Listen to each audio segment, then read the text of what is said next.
Your religion is clouding your ability to think clearly about moral issues. Your religion supersedes true morality. Deconverted Man here, and today I'm going to be looking at two different videos that both talk about the same subject, but do so from two different angles. After I perform the logical analysis on both of these videos, I'm going to be talking in depth about the subject matter. Contradictions in the Gospels. The Gospels contradict themselves, and so therefore we can't believe it on the resurrection of Jesus. Now, a lot of skeptics raise this, but no credible historian believes that contradictions within an account discredit the account itself. This is a half-truth. Yes, historians would say that contradictions in a document don't make that document false, but they would also say that if there are contradictions, that you can't be sure about the things that contradict themselves. For example, when the Titanic sank in 1912, there were some survivors that said the Titanic broke in half prior to sinking, while others said, she went down in one piece. Well, how do you get that wrong? I don't know. Here you got a ship that's a little over 800 feet long. It's all lit up, and screams are coming from it. You're out there in a lifeboat looking on. How do you get that wrong? We really don't know. However, one thing's for sure. Actually, although this isn't a logical fallacy, I do have to object. Yes, we do know how people get that wrong, because eyewitness testimony isn't reliable. Historians didn't conclude that the Titanic didn't sink. And false analogy. So this whole thing is an analogy to how we know X happened. With the Titanic, we have, this thing called the Titanic at the bottom of the sea that we knew sank. And we have evidence that it sank. And how it sank is something that we don't need those eyewitnesses for, because we have the empirical evidence to actually investigate, and we can determine how it sank from that evidence. Thus, it doesn't matter what the witnesses say, they're irrelevant to the matter. In this case, we don't need them. But in the case of the resurrection, all we have is supposed eyewitnesses, and actually we don't even have eyewitnesses, but we'll deal with that later. So even if the Gospels contain some contradictions, and I wouldn't say that they do, I think that these, for the most part, are easily harmonizable. Oh no, not again. Hello? Hi, can I be in the video? You're in the video right now. In fact, I was just about to tell everybody why this is you. Okay, can I tell them? No, your voice is far too annoying for you to tell anything to anybody. But I like telling people stuff. I know you do, but we can't trust you because you're an outright lie. Aww. Okay, never call me again. I'll call you again later. Anyways, so why is this an outright lie? Well, I'll tell you. It's an outright lie because there are contradictions, and in fact, he contradicts himself. He says, well, there aren't any, but they're easily harmonizable. So which is it? Are they there or are they not there? Thus, them not being there would mean you wouldn't need to harmonize anything. So they are there, but you just think that they're easily reconciled or easily harmonizable.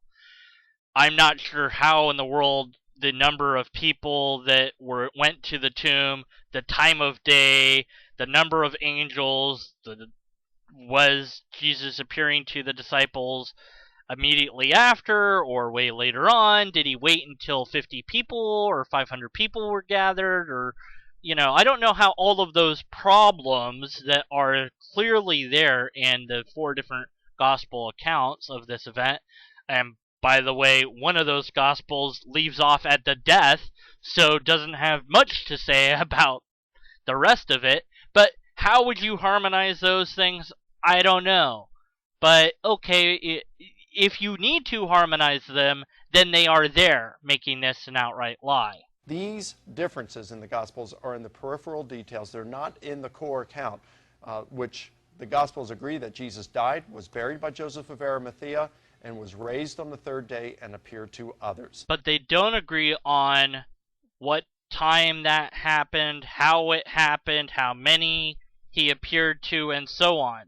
So there's still contradictions even in the so-called core account. Now, for those of you wondering why I don't just call this an outright lie and why I'm calling it a half-truth instead, The reason is essentially due to the scholarship on the New Testament. The scholars have agreed on a consensuary basis. Not all of them agree, by the way, but the consensus is most of them agree that these three things are agreeable among the Gospels. That Jesus died, that people came to believe that he appeared to them, and that people believed that testimony. That doesn't mean he actually came back from the dead, just that the disciples saw that he was alive again, and that these three things are agreed upon within the Gospels. I would disagree and call it a lie on the idea that there is no contradictions to be dealt with. There are. I'm not sure how the scholarship deals with that, but I certainly don't see any dealing with that issue in this video, so that's why I'm having to say it's a half-truth. That's it! There's a total of 4 logical fallacies in this video. It's a really fast video, and as a former Christian, I'm offended that somebody would make a video this small to deal with such a complex issue. It's really offensive. When I was a Christian, I hungered for in-depth understanding of my own faith and religion, and unfortunately, like many Christians, that hunger was unanswered until I decided to do it for myself, and I wasn't satisfied with just the Christian watered-down version that I often would get, so I researched on my own and learned a lot more from that research than I ever did from any other Christian, and it shouldn't be that way, but it is that way. And that watered down, easy sort of pansy answer of it doesn't really matter, it's not even really there, doesn't work for the skeptic, and I guess maybe it's a good thing that it doesn't work for many believers, but it doesn't teach them anything new. The real history is much more interesting than the made-up history. Mark is probably the earliest belief that the early church held, and the other writings that come later were probably based off of Mark, and the story evolves through time. The early Christians didn't view Jesus as a savior or even as a god. That came later. Is that a problem? I don't know. I would view it as a problem as a skeptic, but as a Christian, I wouldn't view it as a problem. I would say, okay, yes, that's how it really is. Why not stand by the truth, whatever that truth is? If you want to maintain your faith, okay, I understand that. There's reasons mentally for that. But why not stand by your belief with the truth by your side, rather than standing by your belief with these really poor, ignorant, bad excuses and arguments by your side? I really don't understand that. Moving on, let's look at the next video. What really happened on Easter? Depends who you ask. Well, I'll tell you. The Bible tells us very clearly in 1 Timothy chapter 2 that Jesus gave himself in ransom for all of us. Oh, that's out of context. Out of context. Sorry. Out of context. You're reading that all wrong. That's the wrong reading, wrong interpretation. Oh, wait, sorry. That's my Christian self speaking.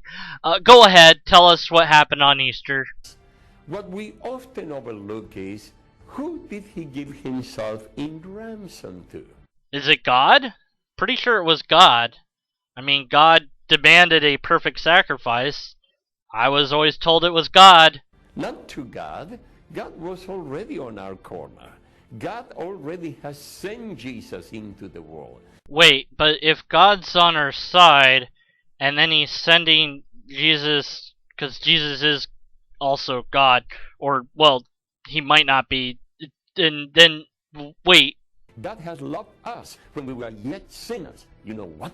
Jesus gave himself in ransom to the one who had us captive. No, you're wrong. Jesus didn't give himself in ransom for to the devil. God's over the devil. That doesn't make sense at all. No, you're wrong. You're reading it out of context. I can't believe how wrong you are. The devil. And actually, he executed a monumental, if I may say so, Hail Mary pass. Hey, that's Jesus' mom you're talking about there. Also, you're using a false analogy. Shame on you. Book of Colossians, chapter 2, verse 15.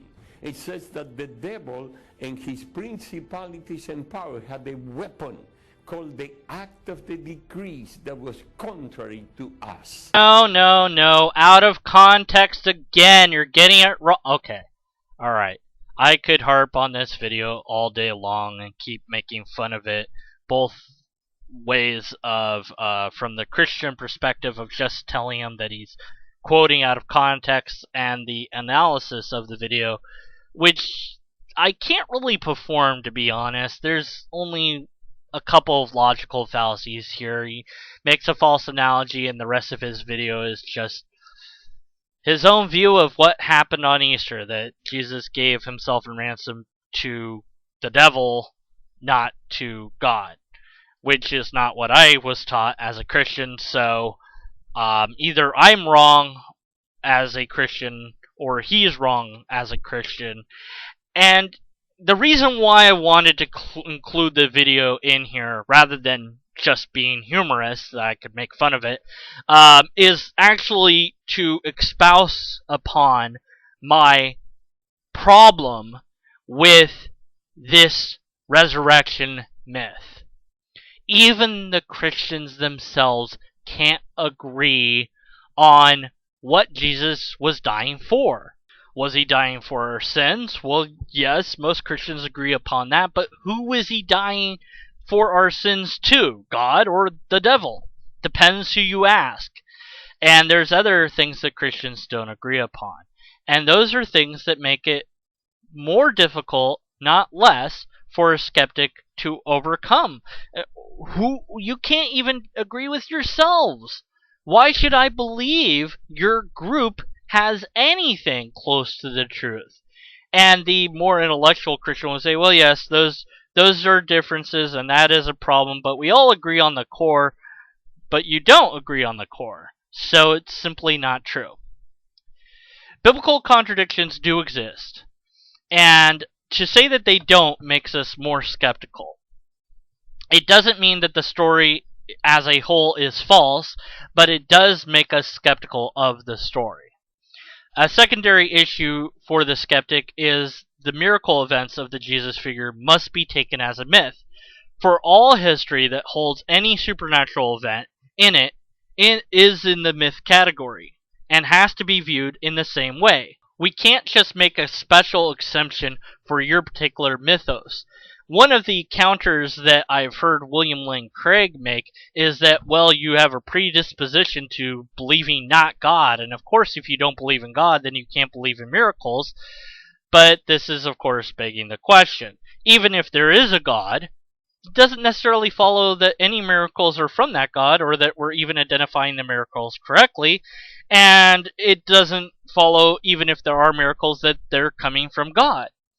So, again, even though I don't believe in God, I also don't believe in miracles, and I don't believe in either of these things because there's no reason that I know of to believe in these things, and simply saying, well, that's keeping you from believing that Jesus did these miracles is nothing but circular nonsense. We have to be skeptical of your figure just as much as we do any other figure that is also doing miracle type stuff. If your particular figure wants to offer more empirical evidence than other figures, then let them do so. Unfortunately, Jesus has left nothing behind.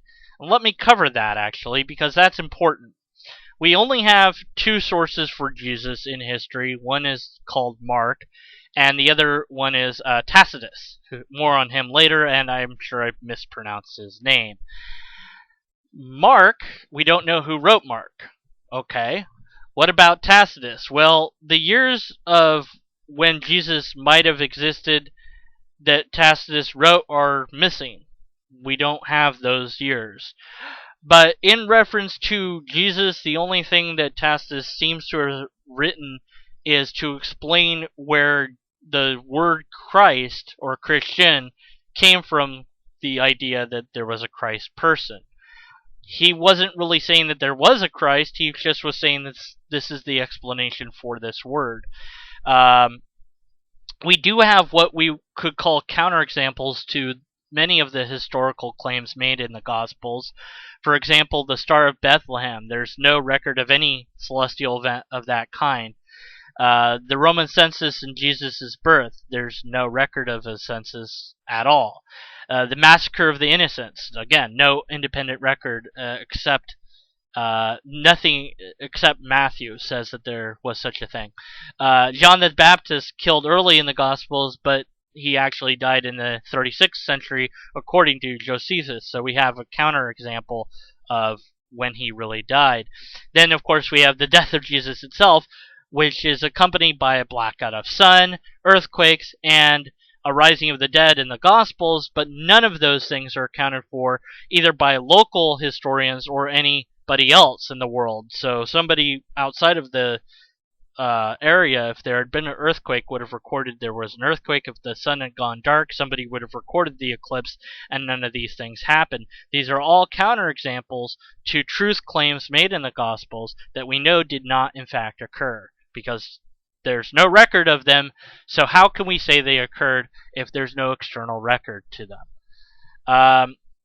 The list of names of people who should have noticed Jesus is huge, and I'm not going to be able to pronounce any of them, so I'm going to try my best. Philio, Philly the Elder, Seneca the Elder, Seneca the Younger, Josephus, Tacitus, Plura, Gallus, Sodus, whatever, Justin of Tiberias, Delosidius, and Epicurus. No, I don't know how to pronounce those names, and so what?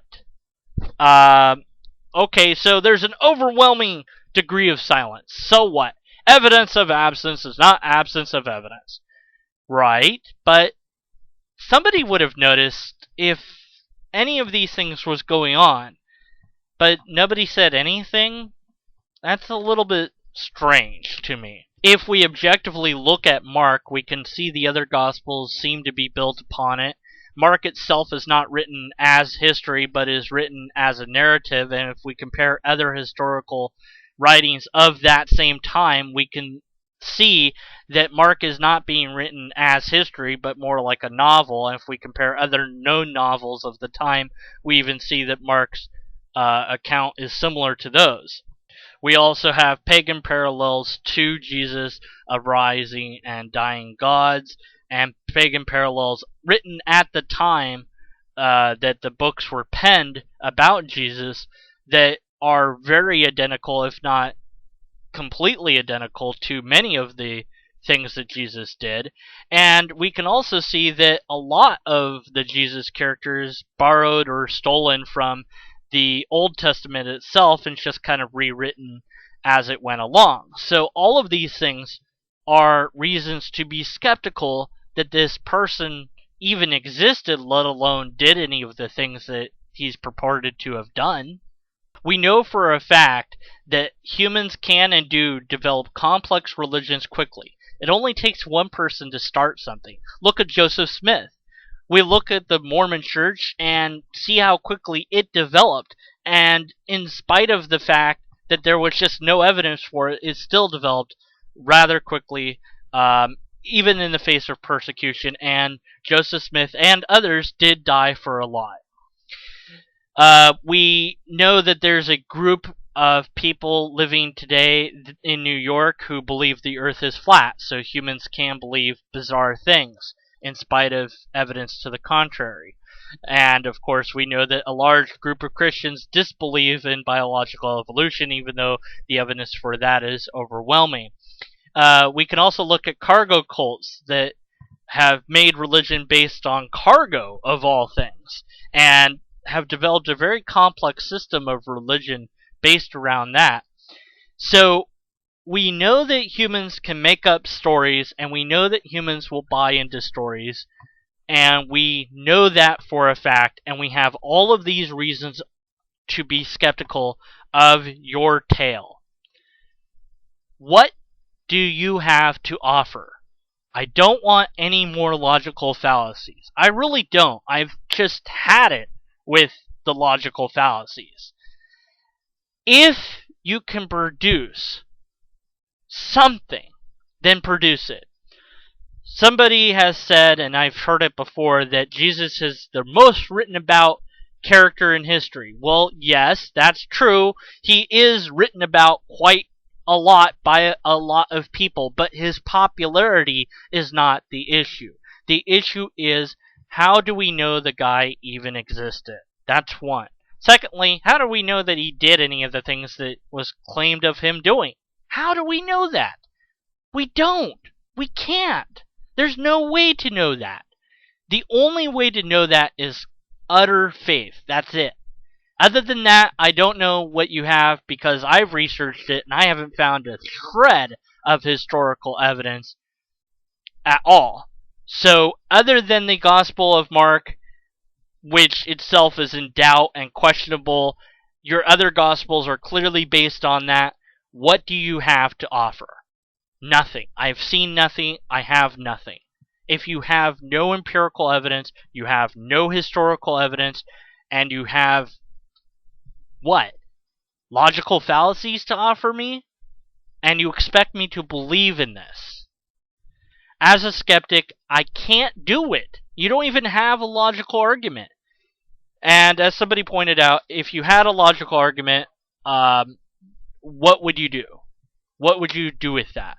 Well, I would stand by the logical argument as being true. I would say, hey, this shows you should think that this is logically coherent. And if that happened to come along with some evidence for me to agree with, then I would believe Christianity was true on top of that. But you'd have to have an overwhelming amount of evidence to do away with all the counterexamples and all the problems that I've found with the New Testament, and not even mentioning the problems with the Old Testament yet, but there's a lot more problems than that, because there's a lot more history in that, and thus a lot more counterexamples to it. There is no coherent timeline of Jesus in the Gospels. You can't construct one. It's impossible to do, and so you can't even tell me when Jesus was born or when he died. It can't be done. Don't even know the location, and in fact, Nazareth has skeptical inklings of that it might not have even been a town.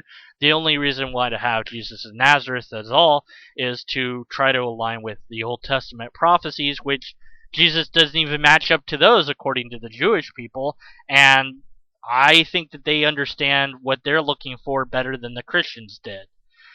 The Christians seem to me to be a group that split off in perhaps frustration that the Jews had their religion and they didn't have anything, and like Joseph Smith, just developed their own religion and started to believe in it. That seems a very reasonable possibility to me. It could be wrong. I could be wrong, but you have to prove to me, using history and archaeological findings and evidence, and by that I mean empirical evidence, that you're right. And it would be nice to have a logical argument to go with that. But as I said to somebody, even with all of that, I would not join Christianity. I could not join it because I am morally opposed to many of the things that Christians promote today. They promote anti-homosexuality, they promote anti-science, they promote the idea that you don't have to take your children to the doctor to get medical treatment, and thus those children die. And you might say, but no, that's just the minority that's doing that. No, in many cases, it's the majority on some of these things, and it's the minority on some of the other things. But the fact is, I don't see the Christians demanding the other Christians to stop. There's no letter writing campaigns or protests going on outside of churches that are doing these things. There's no massive effort within Christianity to fix its own problems. And because of that, I would not be able to join your group. So unless you fixed your problems, I would stand by you if you had the truth. I would say, yeah, these guys have the truth, but I wouldn't join your group because I'm morally opposed to it. And I would try to figure out ways to fix it, maybe, and help you to fix it, but I wouldn't join you until it was fixed. But you don't have the evidence, you don't have the historical proofs, and you don't have a logical argument. And so for all of those reasons, I must remain skeptical. And in fact, unless or until you give us evidence, historical data, archaeological findings, and a logically coherent argument, we must remain skeptical. Another way to say that might be, as long as you have faith and I have facts, you will always, always be wrong, and I will always, always be right.